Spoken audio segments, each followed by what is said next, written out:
Well, I must say, I did not expect to be shooting this video under these circumstances when I pulled up to Micro Center yesterday, 18 hours before launch. I realized that I was number 9 in line and I was actually feeling pretty confident. That would later lead to my 4080 Super Duper. Anyway, let's get this stuff out of the way so we can get this build going. So like I said, I felt pretty confident when I got there and I saw that there was only 8 people in front of me in line. You know, obviously I would have loved to have been the first in line, but I felt like being in the top 10, I had a pretty good chance to get a 5090. And I've been doing a whole bunch of prepping for this video, my build.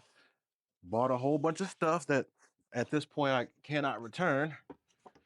And so as it started to become a little bit obvious that the 5090 was not going to be in play, things got sticky from there. This is not too bad looking here. Let's see.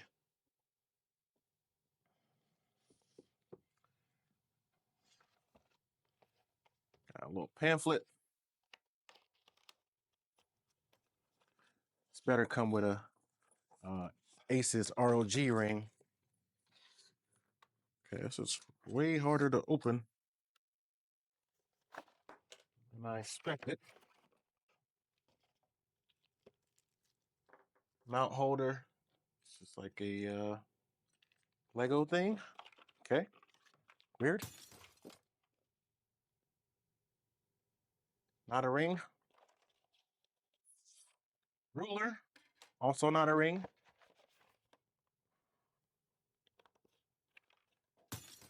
Alrighty. This looks like pamphlets. But yeah, I pulled up and I'm, number 9 in line. I'm like, yeah, I'm definitely going to get a 5090, right? And then when I get there shortly after, the guy says, no, we actually don't have any 5090s, but we got a bunch of 5080s and we got a couple of 5090s. Well, he said we have some 5090s on the way in transit, right? He doesn't say how many, but he does say, I'll let you guys know before the end of the shift how many we got. And so, I don't know, 8 o'clock, which would have been 6 hours after I got there, he finally comes back out and says, we got 5 5090s. 5. Doesn't tell us which kind, just that we got 5 on the way. And me being number 9 in line, I quickly realized, well, shit. God, that's big. Bruh. I'm not getting one. But I've already been there for 7 hours. I already purchased everything else I need for my build. Today is going to be the only day that you can probably get a 5090 and a 5080 at MSRP, right? The only day for a long, long time. And so I had to make a decision. Am I just going to give up my spot in line, or am I going to go ahead and get one of the 4080 Super Dupers and build that? So as you can see, we got the Asus ROG Astral 5080 or slash 4080 Ti 4080 Super Duper here. And man, it looks really, really good. I will say that. This thing is built like a beast. Looks really good. It's heavy. If I didn't tell you it was a 5080, you'd think it was a 5090, to be honest. Man, that is nice. We'll set that off to the side over here for a moment. So yeah, I froze outside in the cold for quite some time. And I figured at the very least we can get the build going. And since I got the Astral model, which by the way, the prices were not right that were leaked on PC Part Picker. The prices were not right. Figure since I got the Astral model, it was $14.99. If I get that one, then it'll probably hold its value a little bit longer. And I can just resell it later whenever the 40 or the 5080 Super Duper comes out. Maybe get that. If not, then, we'll see what the 60 series has in stock.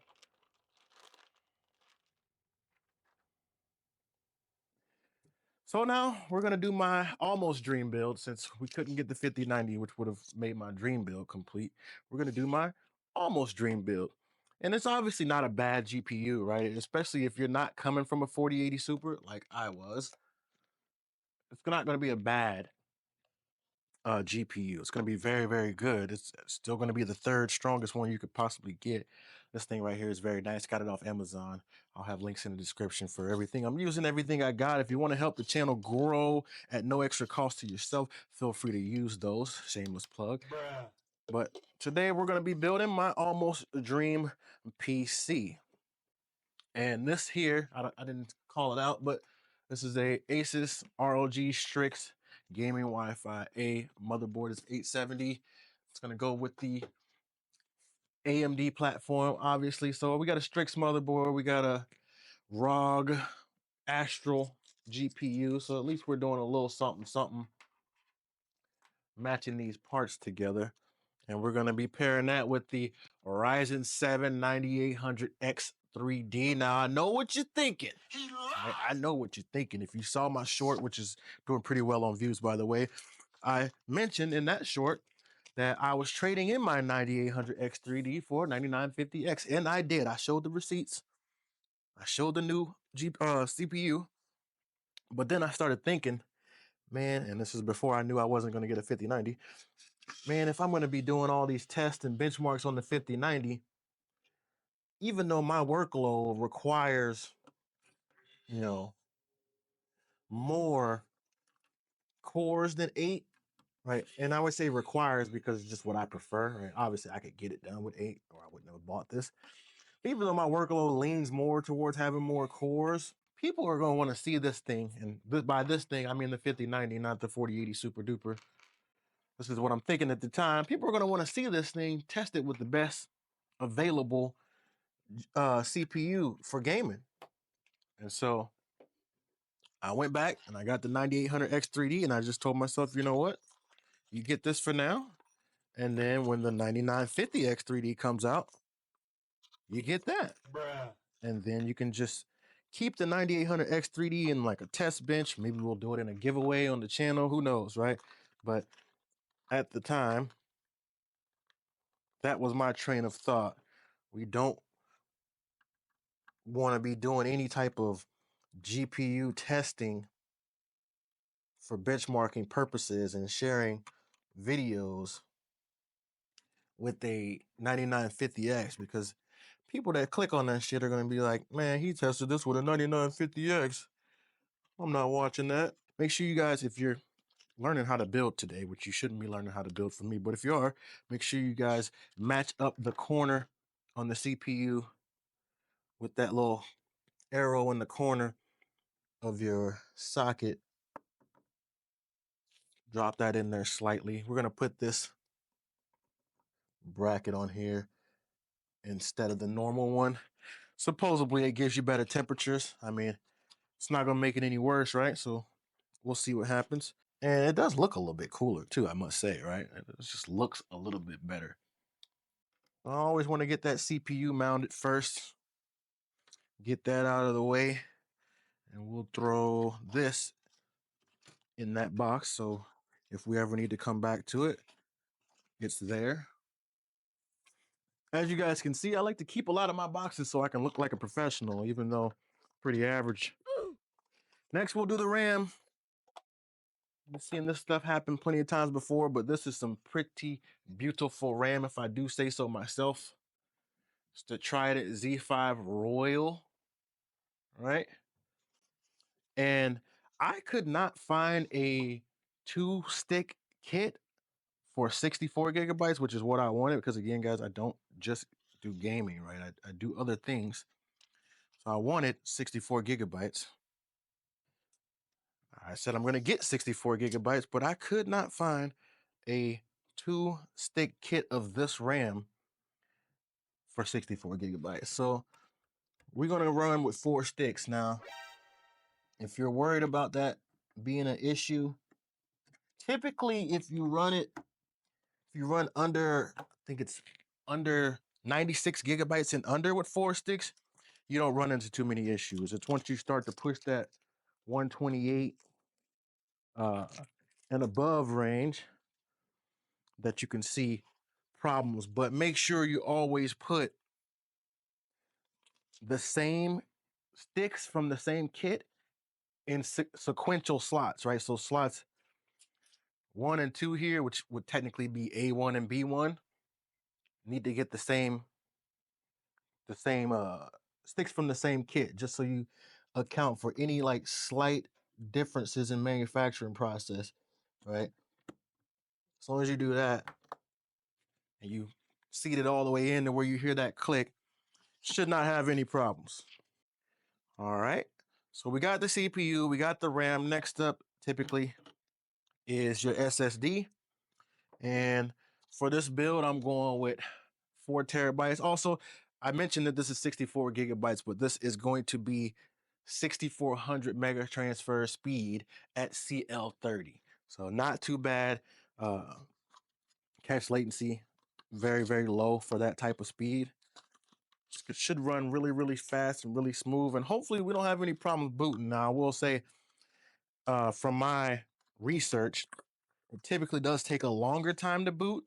So you got to be patient, but you don't have any issues when booting. Now, it looks like we got to make sure we removed all the little plastic pieces from this M.2 slot. And on this motherboard, this M.2 is PCIe Gen 5. The next one is Gen 5 as well as the GPU slot. And then you got another PCIe Gen 4 would be the third M.2 slot. I'm only going to use one because I got a 4 TB SSD.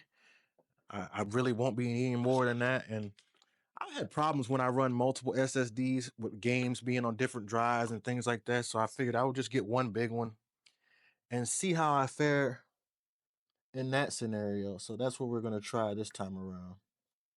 But I have had instances where I have had multiple. So I like that.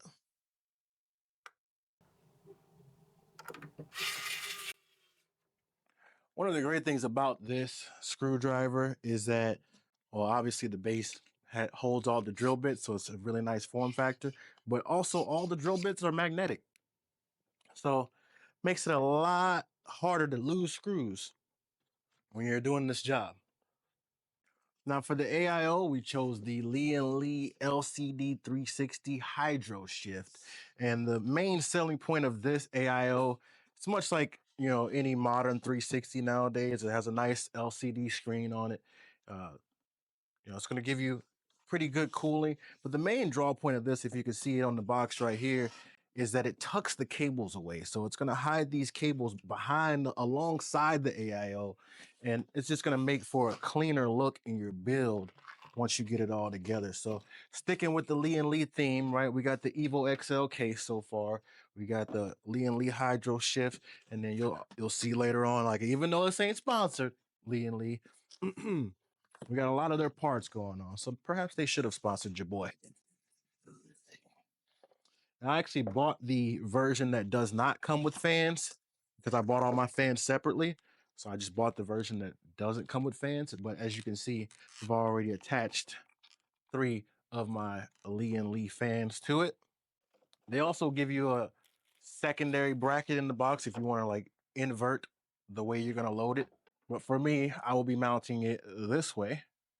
Since I'm going to do a push-pull up top, we have to make sure we get our 3 fans on top as well as our radiator mount all together. Some of these are reverse, so you got to be very careful. There's one way that you could easily tell without having to look at the blades is if you check the side that has the prong connection. The reverse will have an R in the model name here. So this one says 12TL1W, that's normal. This one says 12RTLW. So that is reverse, meaning these will go on the bottom. This one will go on the top of the radiator. Now, since this is standard, that means the airflow is going to come out this way. This is set to exhaust when you're facing the front. So I would want to mount these on top of the radiator as such. Make sure you line this up so that you have clearance for all holes before you start drilling.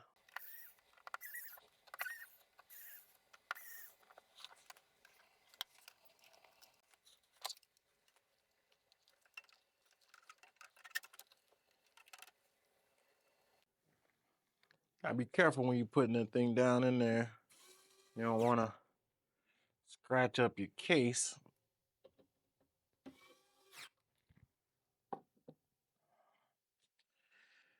And so now we're pretty much ready to apply the AIO to the CPU. We got to put the mounting bracket on.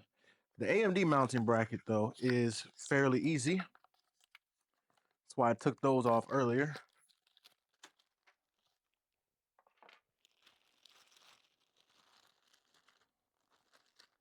Just these two pieces will go in their place.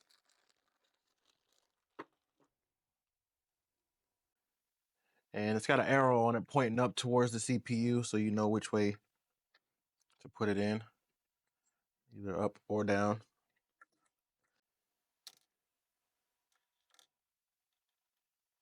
And that's where having that magnet can come really in handy. You drop a screw,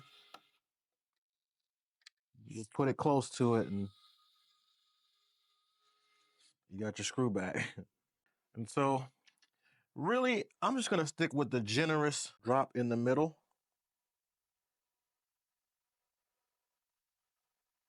And so with this AIO, you literally just sit it right on top of those mounting screws. And once it stops going, like don't strip it, don't try to keep going. Just let it be. And it actually, I like this part about it as well. It's got a little cover plate that comes with it that will sit on top of those screws. So it stays with the color theme of your build. Huh? How's that look? Pretty good?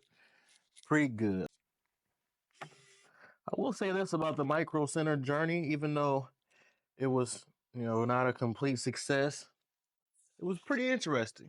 You don't get to do that. You don't get to be around people where all of you are interested in the same thing very often. So it was fun, and I'm kind of a weird amalgamation of parts in myself. Like I'm obviously like a tech nerdy type person, but I also listen to trap music. I also like Adele. I also like anime. I also like making music myself. I also like sports. It's nice being around those people. Now, it would have been even nicer if I ended up with a 5090 because that was the goal, right? I will say this about this GPU after, looking at it and holding it for a little while and sitting in line overnight for it. I like it. I do like it. The 5080 is getting a really bad review, and rightfully so, because it's not a generational leap. You expect more. I'm with you guys on that. I'm not trying to like glaze for it because I bought one, because I was mad that I had to buy one. I'm being completely honest. I went for a 5090 and I didn't get it, but I wasn't leaving empty handed. And this is an improvement. And I've watched some overclock, videos showing that you can take it much further. It actually overclocks really well. So I'm gonna push it to its limits and give you guys some of the in-game sauce and see what we can do. Because I had a lot of content ideas planned for the 5090 that I won't be able to do because there were no 5090s. They told us they had 5. Imagine pulling up 18 hours early, noticing you're in the top 10 and still not getting one.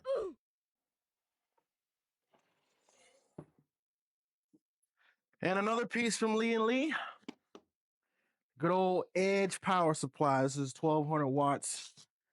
Beauty. All white. This thing is very innovative. Lee and Lee, I will say this, man, even though they didn't sponsor me, I do like their stuff. And this is neat. So 1200 watts. Very nice. Gold rated. It actually comes with a grill that's removable. So you can get in there and clean it. Magnetic removable grill. Also comes with a USB and PWM fan hub that's removable.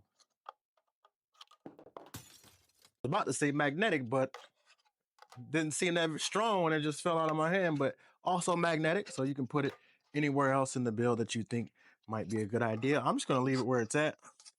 I should be able to work with it right there. It's very nice, especially with the wireless system. You can get your power for your fans and your AIO and everything else that requires a USB input or PWM input, all from this one device. And then it only takes one plug going into your motherboard, which is great. Obviously, you will need this. Go ahead and put that in the back. It's the wireless receiver. Goes with the fans.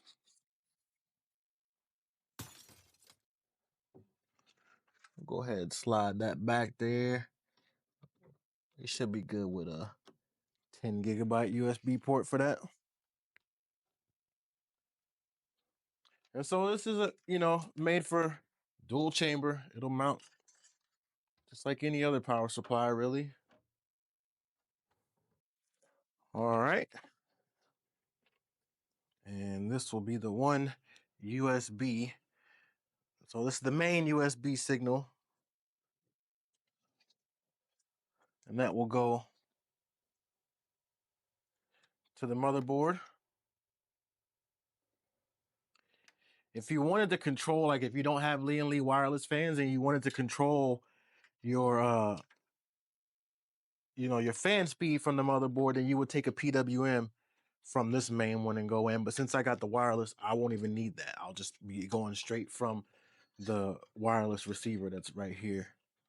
So we'll go ahead and get this wired up. All right, we got all the fans wired up. Now we just got to do the front panel connections. It's gonna be that one. This is the ARGB for the case lighting, which is gonna be this one. And then this is the main USB. So this is what's going to power the hub. So we got to hit one of our USB headers and that'll power the hub. Feed all that back to the back. HD audio, that's going to be this far one here. Every motherboard's slightly different where these things are, but once you've done this once or twice, you kind of know pretty much exactly where they're going to be for the most part. But always read your manuals, baby. All right, we're looking pretty clean in here. 24 pin GPU. This is the only one I don't have a streamer extension for. Although I know they do make it. I was not able to get one. So I do not have one. I have to stick with the original Lee and Lee cable on this one, unfortunately. All right, streamer wireless. These are much nicer than the old ones. Completely wireless. You just snap them in. The wireless receiver will do the trick.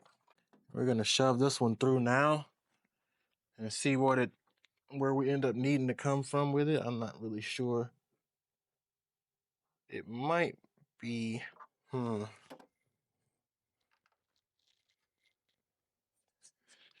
might be difficult to get this GPU one the way I'm gonna want it, which would be like that. But we'll see. We just got to get it started back here first. Last but certainly not least, we got our GPU vertical mount. Now, you may be thinking, Larry, that's not gonna fit. And technically, you would be right. Lee and Lee's case does not work with this mount in its standard form. But I had a couple guys that I work with, I don't know if you can see that, use a Dremel and cut some of the excess off so that this mount actually will fit inside this case. And so while yes, you are correct, in its standard form, it would not fit. We have made adjustments / modifications to make sure that it will. All right. She's in. Let's get her more secure. Luckily, Asus gives us a GPU support bracket. Hopefully it's strong enough. All right, guys, she's done. She's ready to go. We're going to move her over to the desk and fire her up for the first time. And then we'll get that last minute peel off and start doing some benchmarks. See you in a second. Moment of truth. Now, I've never had any issues on all of my builds, so hopefully this one stays true. We can see the ROG eyes lit up, so that means she's at least getting power.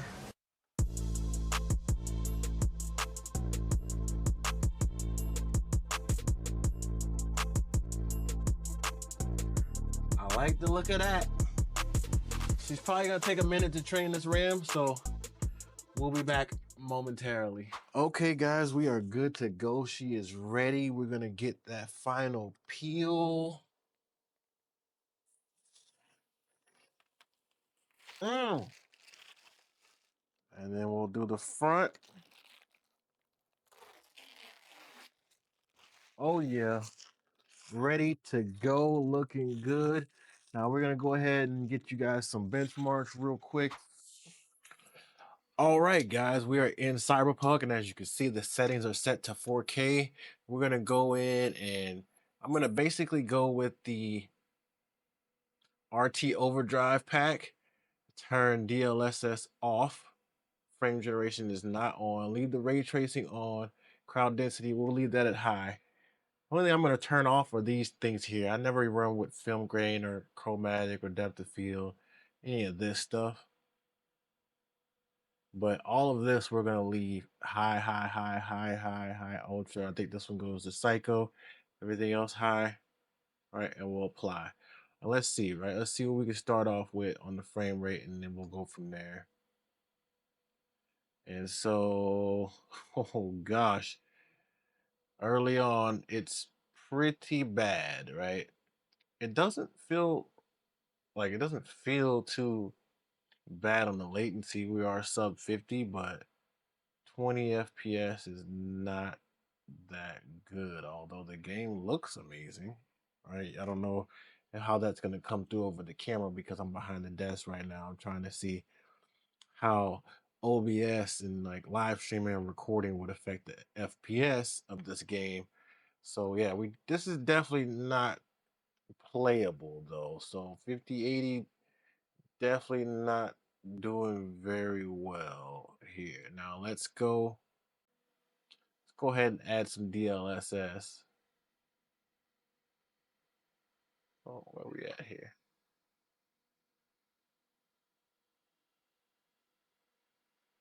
Yeah, so we'll add some DLSS. We'll put the transformer model on. I say we go over to balance. I don't really know where the sharpness goes, so I'm gonna leave it off. Leave the ray reconstruction on, leave everything else on, but I'm gonna turn these things off. Right, because they didn't really affect anything, and I just don't like the way that it makes the game look. Okay, I don't like motion blur. All right, so DLSS on, we're more than 100% of the frames now, which is good. We got 55. The frame time looks really good. This is balanced. I think, I mean, the water, look at the reflections in the water, still look pretty good. I'm not noticing anything around the lights. Now, this is the new transformer model, guys. This is the new DLSS. So we're actually coming up towards 60 now. Let's see what type of average we're getting here. Let's see. All right, so we'll run a little average. It's averaging around 60. Yeah, look at the reflections look great. Ray reconstruction is doing its job. The latency way down from native, right? Because you're rendering at a lower. So that looks good. 1% lows are barely dipping below 50. So you get a pretty consistent frame time graph here. Let's see what happens if we turn it up a little bit more on the DLSS. So far, the transformer model looks good. If we go performance, let's see what that does for quality and frames. Okay, so we got another 50% boost, right? So now we're at we're basically at like 300% of where we started at. We started at 20 something frames, we're at 75. So we've tripled the frames. And I mean, I'm looking. Let me see if we can go find something reflective. To my eye, though, I'm not really noticing a loss in quality in the game. The way that truck shine, there the lights off of this, everything is looking pretty good. Like I would be fine playing with this. The latency still feels really good, 13, 14. Yeah, that's not bad at all. For a 4K 70 FPS experience, I'm not mad at this. You know, when you're starting from 4K and you turn on DLSS, doesn't really hurt the visual quality, especially this new DLSS. I can say it looks much better. I'm liking this transformer model. Now we'll test out the black magic real quick just to see, and then we'll get you guys out of here. We'll do a whole bunch more in-game tests and benchmarks and runs and stuff like that as we move forward with the 5080. But I like the way this is looking. I like the way this is handling. It doesn't feel slow or sluggish. I don't, in this type of game, I don't need 130 FPS, but let's see what we can let's see what we can do without any of the funny business, right? Let's see what we can do.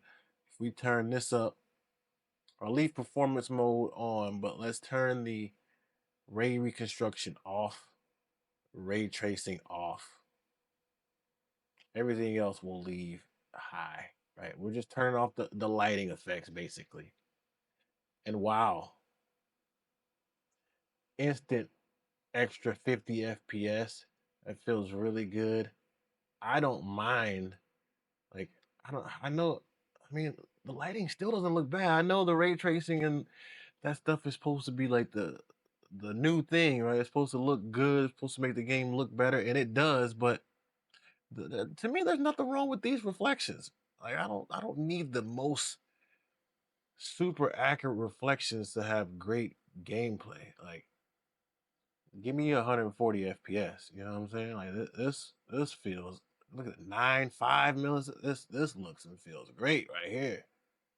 Man, give me this performance over the lighting any day. I'm not even gonna lie. Because it still looks really good. Like this game is already, the graphic fidelity in this game is already super high without the extra sizzle and sauce, right? But we'll switch it to Blackwell Magic Voodoo and just check it out real quick before we get out of here. Okay, so now we're back in the settings. We got DLSS, the transformer model, back on. Let's go down to quality, you know, since we got the frame generation on. And I'm gonna take it down to, let's just go regular frame generation first with the ray tracing, path tracing, everything on. Everything else is set the same, right? We're not lowering nothing. Let's just see what regular frame generation will do. Okay, so quality, if I recall, we went up to 50 without frame generation, right? We doubled. So this is a triple. Uh, I mean, the latency on this is really low. Oh wow. Huh.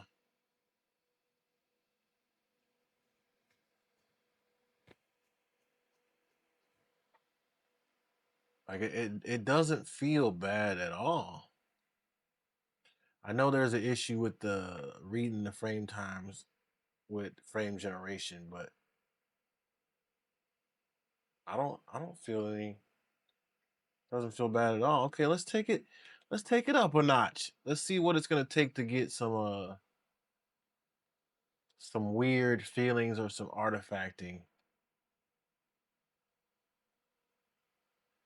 Okay, now we're at 100. So we pretty much quadrupled the FPS. And we're still at a 99% GPU usage. I'm getting blasted by cars right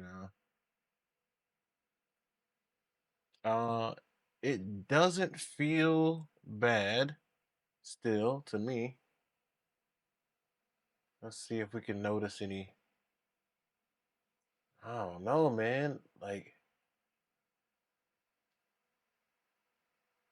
I'm not. Anything going on with this? No.